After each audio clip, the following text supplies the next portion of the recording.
Assalamualaikum warahmatullahi wabarakatuh. Kami dari kelompok 7 untuk mata kuliah Desa Kota. Kami sedang melakukan tugas observasi lapangan di daerah Puncak untuk sektor perkebunan. Adapun tugas yang sedang kami lakukan ini merupakan sebuah tugas dari yang telah diberikan oleh dosen pengampu mata kuliah kami, yaitu Bu Rahma Dita. Adapun tugas kami itu adalah tentang penetapan wilayah pembangunan, di mana kebijakan pembangunan wilayah itu dibuat dengan dasar kebijakan tersebut sesuai dengan daerah yang telah ditentukan di mana kebijakan tersebut akan berlaku. Oleh karena itu, penetapan wilayah menjadi poin penting dalam menentukan kebijakan. Adapun 4 poin dalam menentukan penetapan wilayah pembangunan itu didasarkan oleh satu. Yang pertama, kesamaan kondisi, permasalahan, dan potensi umum. Yang kedua itu keterkaitan erat antara daerah-daerah yang tergolong dalam wilayah pembangunan tersebut. Dan yang ketiga itu kesamaan karakteristik geografis antar daerah yang tergabung dalam wilayah pembangunan tersebut. Adapun poin keempat itu adalah sebuah kesatuan atau koordinasi antara pemerintahan, administrasi, yang dimana dalam topik kami yaitu tentang administrasi perkebunan. Adapun di isi dari video ini adalah sesi wawancara, di mana teman-teman akan mewawancarai Bapak Ato sebagai narasumber yang telah bekerja di petani perkebunan, yang dimana ada pertanyaan tentang 4 poin tersebut dan juga pertanyaan tentang bagaimana program-program yang pernah dilakukan oleh Dinas Perkebunan terkait terhadap di daerah tempat Pak Ato bertani. Dan juga ada video terakhir tentang bagaimana kami sekelompok merekomendasikan beberapa kebijakan yang menurut kami itu cocok untuk diterapkan oleh pemerintah. Dan terakhir ada kesimpulan. Selanjutnya aja kita masuk ke pembahasan. Assalamualaikum warahmatullahi wabarakatuh. Permisi Pak, boleh Bapak perkenalkan namanya siapa, asal dari mana, dan mata pencariannya apa ya Pak? Assalamualaikum warahmatullahi wabarakatuh. Perkenalkan, nama saya Kang Ato.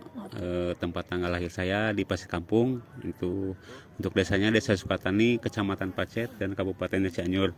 Dan untuk penghasilan sehari-hari saya untuk ini sebagai petani. Petani. Nah, saya mau bertanya lagi nih Pak, bagaimana Bapak menggambarkan kondisi lingkungan di sekitar wilayah ini Pak? Kalau untuk kondisi tanah di wilayah ini lumayan subur sih, subur. Untuk menanam apa saja bisa terjadi sih, bisa jadilah untuk ininya. Untuk datarannya cukup tinggi, cuman kita kan ada di bawah kaki Gunung Gede nih ya. Ya lumayan subur sih, subur. Apakah terdapat area tertentu yang dianggap penting untuk dilestarikan Pak? Misalkan kayak hutan, sumber air, atau area keanekaragaman hayati yang tinggi Pak? Kalau untuk sumber daya yang mesti dilestarikan ada sih, cuman masih di daerah Sukatani ya. Cuman daerahnya di atas itu ada sumber mata air curug gitu. Dulu bisa disebut Curug Dengdeng. Curug Dengdeng. Itu berlokasinya di Kampung Gunung Putri, itu suatu bisa dibikin objek wisata sih. Kalau untuk hutan di sini nggak ada kayaknya untuk hutan ya. Mungkin di Pangrango kali ya? Di Pangrango ada hutan itu. Nah, saya mau nanya lagi nih Pak, sejauh mana dampak kegiatan manusia terhadap lingkungan sekitar Pak, seperti pertanian atau penebangan pohon?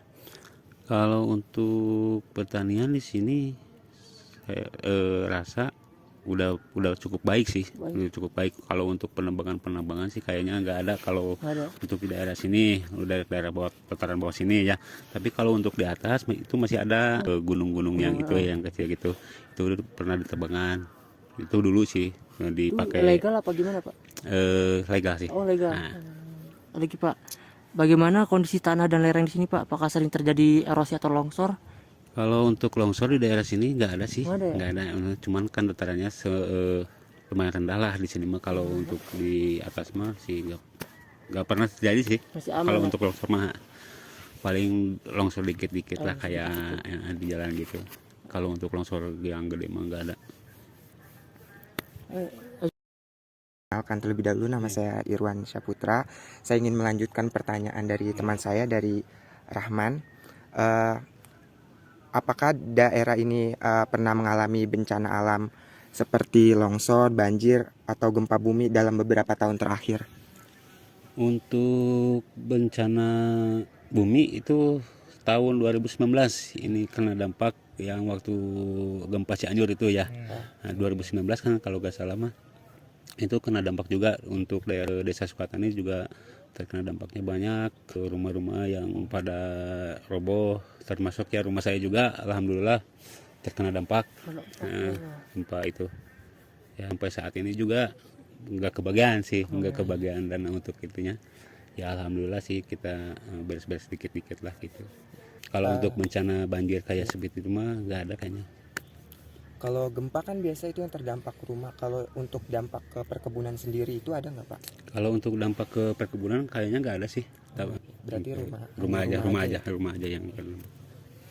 Terus menurut Bapak seberapa besar resiko bencana di wilayah ini jika dilakukan pembangunan dalam skala besar, misalkan pembangunan seperti perumahan gitu? Kalau untuk itu ya cukup berisiko tinggi juga sih. Cuman maksudnya kalau kita kan ada perkebunan di sini, jadi si petani kita kan jadi nggak bisa bertani lagi gitu. Kalau ada pembangunan kayak seperti perumahan gitu kan. Ya itu mah kalau bisa masih di daerah kita jangan dulu lah gitu kan karena banyak kan petani di desa Sukatani kan penghasilannya dari perkebunan dari pertanian gitu. Oke. Terus kalau masyarakat di sekitar sini itu mata pencarian utamanya apa Pak? Petani kebanyakan dari Sukatani itu petani namanya juga desa Sukatani ya. Itu jadi mata pencariannya petani kan banyak tapi di pertanian juga ada yang kuli jadi buruhnya apa ininya sendiri gitu punya kebun sendiri gitu. Kalau biasanya ditanamnya itu tanaman apa Pak? Kalau untuk perkebunan di sini cocoknya kayak daun-daunan kayak gini sih Pak, kayak semacam ini selada keriting sama wortel, daun bawang. Yang cocoknya kalau di sini mah untuk daerah dataran tinggi sama di sini kayak semacam daun bawang, wortel, sama selada bagus gitu.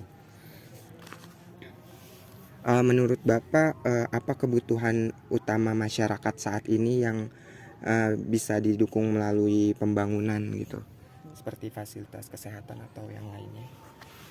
Untuk saat ini sih saya kayaknya udah cukup sih kalau untuk ini mah untuk ke masyarakat sih alhamdulillah untuk penalangan gitu kayaknya mah udah cukup kayaknya. Untuk fasilitas akses kesehatan mudah ya? Akses kesehatan udah mudah lah, mudah dijangkau. Baik Pak, mungkin sebelumnya saya izin memperkenalkan diri. Saya Fatan Kausar. Saya akan melanjutkan pertanyaan dari teman saya sebelumnya. Mungkin yang pertama itu bagaimana sih Pak kondisi jalan dan aksesibilitas ke daerah ini? Apakah cukup memadai untuk mendukung kegiatan sehari-hari atau mungkin untuk transportasi barang gitu Pak? Ya, untuk transportasi ke sini untuk fasilitas akses jalan ya cukup memadai lah. Ya. Untuk ya barusan juga kita lewat jalan besar itu ya, jalan umum ya. Untuk akses kebun sini sih saya rasa udah cukup baik lah, cukup baik lah. Cuman ada perbaikan sedikit bekas hujan gitu, kayak hujan dari air solokan yang masuk ke jalan gitu ya, ada bolong-bolong dikit lah. Itu cukup baik, sukses bisa memadai untuk ke wilayah sini. Paling perbaikan untuk yang kiranya ini aja ya Pak ya, Iya, dikit-sedikit tambah-tambah gitu. Selanjutnya ini apakah masyarakat memiliki akses yang baik itu Pak terhadap pelayanan dasar, contohnya seperti air bersih, listrik, dan fasilitas kesehatan? Untuk itu kita air bersih kita ngambil dari air pump. Kalau untuk desa Sukatani kita ngambil dari air pump ya. Untuk pemakaian sehari-hari untuk air bersih itu kita pakai air pump. Listrik dan layanan kesehatan itu bagaimana Pak? Apakah sudah memiliki akses yang baik gitu kan terhadap untuk kesehatan ya? Kesehatan untuk kesehatan sih alhamdulillah, untuk kesehatan alhamdulillah udah aksesnya udah cukup baik, udah terawat, udah dijalankan lah untuk akses ini untuk listrik juga sekarang udah masuk ke kampung-kampung, udah masuk, udah pada masuk, udah pada ini. Oh, udah mulai merata ya, Udah Pak? mulai merata ya. Lalu apa nih Pak pendapat Bapak itu mengenai kebutuhan infrastruktur yang harus ditingkatkan jika program pembangunan itu dilakukan, Pak? Infrastruktur ya. Iya, kebutuhan infrastruktur yang harus ditingkatkan lagi gitu, Pak. Kalau saya pribadi sih kan seorang petani ya. Iya. Ya mungkin ada ya sedikit-sedikit lah, ada infrastruktur, ada pembantuan untuk petaninya sendiri gitu, kayak semacam pupuk gitu. Kalau untuk saya sendiri gitu. Tapi kalau untuk orang lain ya gimana Ya, sesuai. sesuai Ya. dengan ininya gitu. Mana koordinasi antar berbagai tingkat pemerintahan, yaitu misalkan sektor desa, kecamatan, kabupaten dalam mendukung sektor perkebunan di sini, Pak. Koordinasi antar daerah, antar tingkat pemerintahan. Ya, untuk pengetahuan saya sendiri sih, untuk saya sendiri kayaknya belum ada nih Pak. Ya. Kalau untuk ini untuk saya sendiri, tapi kalau untuk orang lain ya nggak tahu ya, gitu kan. Iya, iya. Saya belum dapat info-info dari luar juga gitu, informasi tentang ya bagaimana aparat-aparat yang di atas gitu Ya. untuk mendukung ke wilayah ini. Belum ini, belum mendengar gitu apa ada program apa gitu. Oh, Gitu iya. ya. Mungkin yang terakhir ini Pak, apakah wilayah ini termasuk dalam area yang diprioritaskan oleh pemerintah daerah untuk pembangunan atau pengembangan sektor perkebunan? Kalau untuk desa Sukatani kayaknya cocok sih untuk kalau untuk di ini, untuk di sektor untuk perkebunan, kayak untuk yang di atas kan itu lumayan cuacanya agak dingin gitu ya, untuk cuaca ini bagus sih untuk sayuran. Iya, jadi wilayah ini tuh Emang cocok lah untuk iya, di diprioritaskan juga ya diprioritaskan oleh pemerintah daerah itu. Iya. Ya mungkin segitu saja Pak, mungkin Iya. dari kami. Ya, Ya. Ini sebelumnya mengucapkan terima kasih. ya sama-sama. Baik Pak, saya izin perkenalkan diri Pak, nama saya Niko Pak. Iya. Saya ingin bertanya Pak, apakah Bapak termasuk penerima program penyaluran pupuk NFK dan pupuk organik kegiatan? Termasuk penerima penyaluran pupuk Terima, Pak, ya? PK sama itu ya. Apakah Bapak bisa menceritakan bagaimana sih Pak proses pelaksanaannya? Untuk proses pelaksanaan penerimaan pupuk ya, Iya. kita tuh sebagai anggota dari kelompok tani Mekaraya, namanya Mekaraya ya. Itu saya sebagai anggota, kita di situ cuma diitukan aja sama ketua kelompok taninya. Si seluruh ngumpulin berkas kakak sama KTP aja sih untuk proses penyalurannya, sama luas tanah yang kita mau diajukan itu berapa luasnya. Mungkin itu aja sih untuk prosesnya. Oke Pak. Jadi menurut Bapak nih, apakah program tersebut itu sangat membantu ke Bapak? Untuk penyaluran itu sangat membantu sekali sih untuk sebagai saya gitu ya. Ya. Sangat membantu sekali itu untuk program untuk petani kecil kayak saya gitu. Ya udah, Pak, mungkin itu saja sih Pak pertanyaan saya Pak. Terima kasih Pak ya. Sama-sama. Perkenalkan Pak, nama saya Farhan Muhammad Al-Mulisin. Iya. Yang pertama itu ada, apakah Bapak mengetahui program rehabilitas jaringan irigasi tersier gitu Pak? Kalau untuk irigasi sih saya tahu ya, tapi kalau untuk di daerah pertanian di perkebunan saya di sini, khususnya untuk di desa Sukatani itu belum ada. Belum ada. Cuman kita pakai untuk irigasi kebun saya sendiri, itu kita pakai irigasi dari penampungan air, kayak semacam kita bikin dari Atau bikin penyaluran air penyaluran sendiri air gitu sendiri ya Pak? gitu. Dari pemerintah gitu belum nggak ada, dapat ya belum Pak? dapat. Iya. Kita pakai gentong untuk tampung air hujan, air dari selokan gitu, kita untuk mengairi perkebunan di sini. Kan Bapak tidak dapat dari pemerintah nih ya Pak? Iya. Nah, menurut Bapak ini penting apa tidak Pak adanya pengadaan program irigasi di pemerintahan gitu Pak? Menurut Bapak penting nggak? Kalau untuk saya sendiri sih ya, sangat penting sekali Pak. Cuman untuk mencegah kayak kalau musim kemarau nih, Iya Pak. kita butuhnya untuk pengairan di kebun ini. Kalau nggak ada irigasi kayak semacam itu, kita susah untuk berkebun juga gitu. Kebun, iya. Untuk ya kalau misalnya bisa diindukan ke dinas pertanian ya. Alhamdulillah bisa dijalankan gitu. Pertanyaan selanjutnya itu ada program irigasi dari pemerintah ini menurut Bapak sangat membantu atau tidak, Pak? Kalau untuk itu sangat membantu sih kalau ada sih. Iya, Memang kalau kalau ada. ada ya membantu sekali untuk daerah-daerah kayak semacam di kebun sini. Karena belum terjangkau. Cuman kebanyakan kalau irigasi kan di perkebunan yang di pesawahan gitu. Iya, Kalau iya, irigasi kayak semacam ke perkebunan kayak gini belum ada dari pemerintah ya.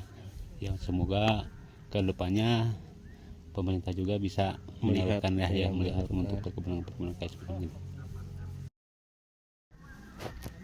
Ya Pak, di sini saya Muhammad Fatih Rayhan dari UIN. Saya ingin nanya tentang program pelayanan usaha pertanian tanaman pangan. Jadi apakah nih Bapak termasuk dalam program asuransi usaha tani? Program ini tuh kayak memberikan ganti rugi terkait adanya gagal panen atau bencana atau tanaman yang terkena hama itu, Pak. Kalau untuk itu saya bukan termasuk program itu nggak masuk. Cuman, kalau untuk masalah kerugian apa gagal panen itu kita tanggung sendiri sama petaninya sendiri. Iya, jadi petani di sini belum belum punya program asuransi kayak gitu, belum masuk gitu. Kalau menurut Bapak nih penting apa enggak nih kalau program ini tuh diadain di daerah Bapak ini? Penting sekali sih, cuma gak tahu kan kita di kebun juga ya, ada resiko apa bencana itu kan kita gak tahu ya, musibah ya. Kalau misalkan ada asuransi itu kan ya mudah-mudahan bisa membantu petaninya juga gitu. Ya berarti itu sangat membantu dari daerah Bapak ini ya, Ya, ada ya. program itu. Itu aja sih yang saya mau tanyain. Terima kasih Pak. Oke. Kami bertiga akan menjelaskan tentang kebijakan-kebijakan yang mungkin berguna bagi para petani di daerah puncak ini. Yang pertama dari saya itu Muhammad Zain Rifari dengan kebijakan moneter.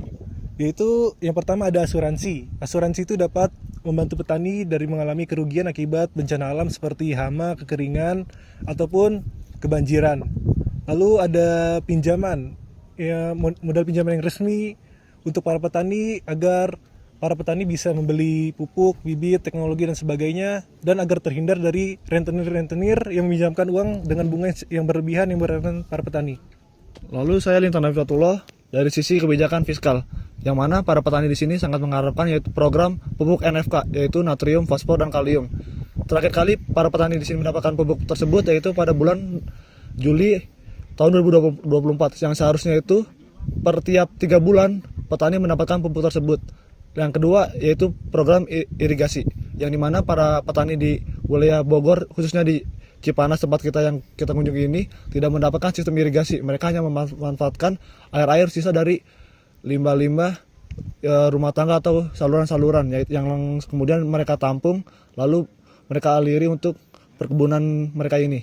Selanjutnya saya Bilal Nursen Erlangga akan menjelaskan dari sisi kebijakan sosial. Di sini ada 2. Yang pertama itu ada dari kebijakan kesejahteraan pekerja. Di dalam kebijakan kesejahteraan pekerja ini terdapat beberapa poin seperti upah yang layak, perlindungan sosial, dan peningkatan keterampilan. Dan yang kedua ini ada keberlanjutan dan pengelolaan lingkungan. Di dalam keberlanjutan dan pengelolaan lingkungan ini terdapat beberapa poin juga seperti sertifikasi perkebunan, kebijakan pengendalian limbah, dan yang terakhir itu ada diversifikasi tanaman. Seperti yang telah teman-teman lihat, tadi itu telah kami lakukan sesi wawancara dan penampilan bagaimana rekomendasi kebijakan yang telah kami buat. Sebelumnya kami dari teman-teman kelompok 7 mengucapkan terima kasih kepada Bapak Ato telah bersedia untuk menemani kami selama wawancara, memberikan kami informasi-informasi yang sangat membantu dalam menjalankan tugas kami. Adapun kesimpulan yang telah saya buat dan teman-teman dari sesi tugas ini, ialah bahwa di Desa Sukartani ini sudah banyak pembangunan dan juga sudah banyak perkebunan itu ada. Akan tetapi masih banyak kebijakan yang kurang efektif, kurang merata. Contohnya seperti irigasi dan pupuk-pupuk tersebut. Bagaimana di desa sini masih kurang merata pemberiannya. Adapun masih banyak juga hal-hal positif yang menurut kami dari kelompok 7 itu memiliki potensi besar untuk dikembangkan. Semoga video ini dan pembahasan ini bisa bermanfaat untuk kami, Amin. untuk teman-teman yang telah menonton, dan juga terima kasih besar. Ya, sama-sama. Sekian dari saya, kami ucapkan terima kasih. Wassalamualaikum warahmatullahi wabarakatuh.